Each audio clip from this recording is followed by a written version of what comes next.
Hello दोस्तों, सच्ची घटना पर आधारित ये कहानी शुरू होता है एक हॉस्पिटल से। बेड नंबर 4 वाले मरीज के साथ कौन आया है? सिस्टर, जा जल्दी से बुला कर लाओ। डॉक्टर राधिका दास ने मेरे 80 वर्षीय पति का चेकअप करने के बाद अपने केबिन में जाते वक्त नर्स से कहा। जी डॉक्टर, कल रात से ही एक बुजुर्ग महिला बाहर बैठी है।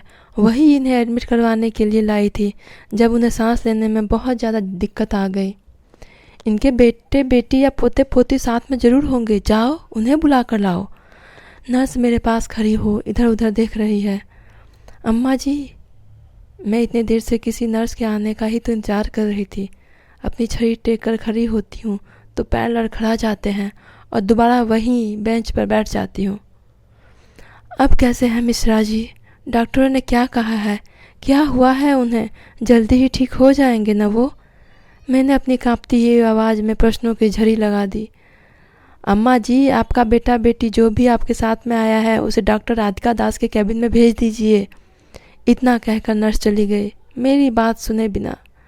मैं अपनी झुकी हुई कमर और कमज़ोर आंखों से छड़ी के सहारे डॉक्टर के कैबिन की ओर चल पड़ी। कल से जब से मिश्रा जी को यहाँ हॉस्पिटल में लेकर आई हूँ, लग रहा है मैं कुछ ज़्यादा ही बूढ़ी हो गई हूँ और इस छड़ी का सहारा लेकर चलना पड़ रहा है। वरना मिश्रा जी जब मेरे पास रहते हैं तो यह छड़ी मुझसे दूर ही रहती है।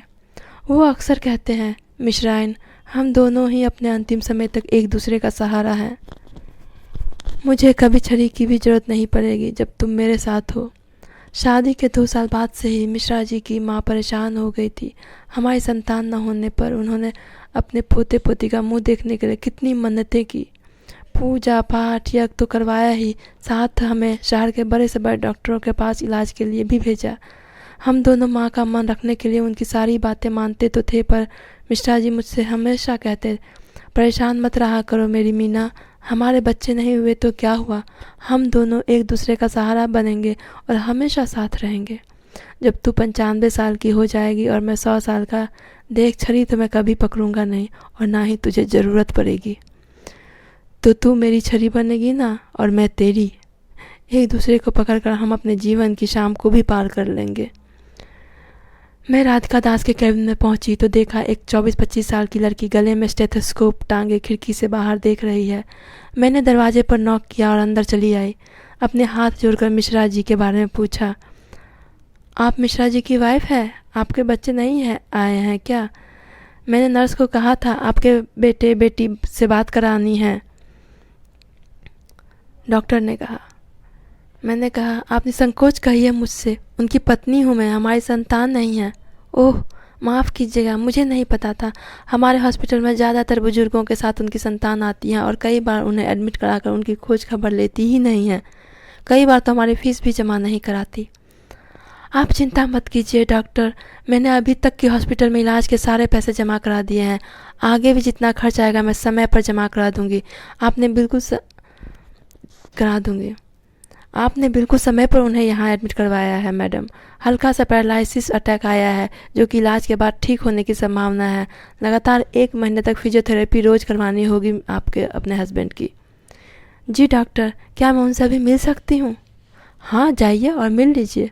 वह शायद आपको ही बुला रहे थे और मुझे लगा कि आप अपनी बेटी को पुकार रहे हैं। मीना आपका ही नाम है ना, है क्या? डॉक्टर ने पूछा। हाँ, मिश्रा जी मुझे इसी नाम से बुलाते हैं। वैसे मेरा नाम मीनाक्षी मिश्रा है। मैं कैबिन से निकलकर उनके पास गई और जैसे ही उनके पास पहुंची, मुझे अपने हाथ में पकड़ी छड़ी याद आई जिसके सहारे से चल रही थी।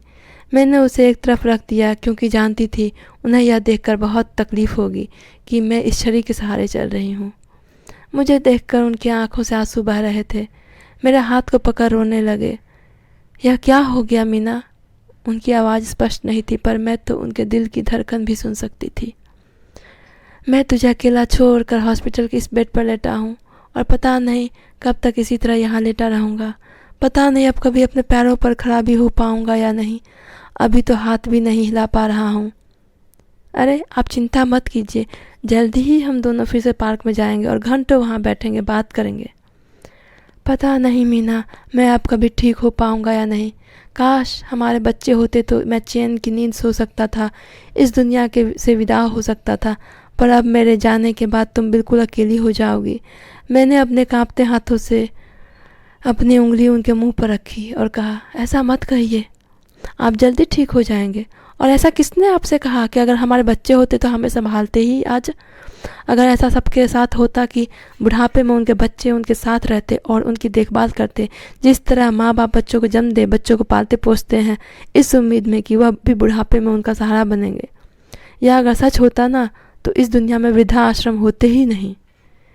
1 सप्ताह हॉस्पिटल में रहने के बाद मैं उन्हें लेकर घर आ गई। रोज़ शाम को फिजियोथेरेपिस्ट घर आता। दवाइयाँ समय पर चल रही थी। मेरे काम में हाथ बटाने के लिए शांति थी ही, जो हम दोनों को खाना बना देती और घर की साफ सफाई कर देती, जिसके बदले हम हर महीने उसे पैसे दिया करते हैं। हमारा खर्चा हम दोनों के पेंशन से निकल ही जाता था। यह बैंक से रिटायर्ड हुए थे और मैं भी सरकारी स्कूल में प्रिंसिपल की पोस्ट से कुछ साल पहले ही रिटायर हुई थी। रिटायरमेंट के बाद हम दोनों फिर से बच्चे ही बन गए थे। अब अधिकतर समय हम दोनों का साथ ही बीतता था। कभी लूडो और कैरम बोर्ड खेलते तो कभी मैं उन्हें कहानियाँ पढ़कर सुनाया करती। मिश्रा जी मुझे किशोर कुमार के गाने सुनाते। अपने बगीचे में बैठे घंटों हम बातें करते अपने बचपन की। रोज़ शाम को मंदिर जाया करते। फिर वहाँ से लौटते वक्त यह मुझे चाट की दुकान पर ले जाते। हमें गोलगप्पे एक ही प्लेट में खाते देख आसपास के बच्चे एक दूसरे को कोहनी मारते और इशारा करते। मैं समझ जाती वह लोग क्या कहना चाहते हैं। इस उम्र में भी इन दोनों में इतना प्यार है। हाँ, यह सच ही था कि जैसे जैसे हमारी उम्र बढ़ रही थी, इस बढ़ती उम्र के साथ साथ प्यार भी बढ़ता ही जा रहा था। मेरे घुटनों में दर्द होता तो वह अपने हाथों से मेरे पैरों की मालिश करते। मैं मना किया करती, अच्छा नहीं लगता जी, आप मेरे पैर छूते हैं, यह काम तो मेरा है, मुझे आपकी सेवा करनी चाहिए। वो हंसकर कहते, जब सेवा का मौका मिलेगा तब तुम ही करोगी, और कौन करेगा? अभी तुम्हारे पैरों का दर्द कम हो जाएगा तभी तो चलोगी हम लोग घूमने बिना छड़ी के सहारे। तभी तो चलेंगे हम लोग घूमने बिना छड़ी के सहारे। सही कहा। जब मैं पार्क में अपने पड़ोसी शर्मा जी को उदास अकेले बैठा देखती तो मन दुखी हो जाता। बढ़ती उम्र के इस समय जब उन्हें अपनी पत्नी की सबसे ज़्यादा ज़रूरत थी, वो उनसे अलग रहने पर मजबूर थे। 4 बेटे और चारों अलग अलग शहर में रहते हैं। मिश्रा जी के साथ ही बैंक में काम किया करते थे। रिटायरमेंट के बाद बच्चों ने प्रॉपर्टी का बंटवारा कर लिया और बंटवारा हो गया दोनों पति पत्नी का भी। अपना घर बेचकर और शर्मा जी की रिटायरमेंट के बाद मिले सारे पैसों को चारों बेटों ने अपनी सुविधा के अनुसार फ्लैट खरीद लिया। बरसों साथ रहने के बाद अब उन्हें अलग अलग रहना पड़ता है, जबकि अभी ही उन्हें सबसे ज़्यादा ज़रूरत थी साथ की। कभी कभी सोचती हूँ कि अच्छा ही हुआ जो हमारे बच्चे नहीं हुए, वरना कहीं हमें भी शर्मा जी और उनकी पत्नी की तरह अलग अलग रहना पड़ता।